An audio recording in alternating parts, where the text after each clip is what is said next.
Hello guys, in today's video I will be showing you how to fix Capcut. Something went wrong problem. So the answer is easy, just go to the settings and then scroll down to the apps section and then go to the search and search Capcut, and next go to the storage, and here you will find this clear cache option. Click on it. Now you can go check it if it worked, and if it didn't you can try to restart your phone or turn the Wi-Fi off and on, or the Bluetooth or the airplane mode.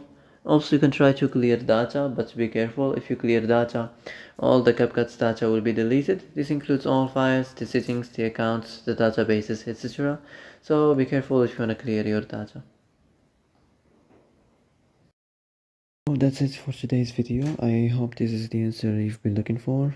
If you like this video, don't forget to like and subscribe.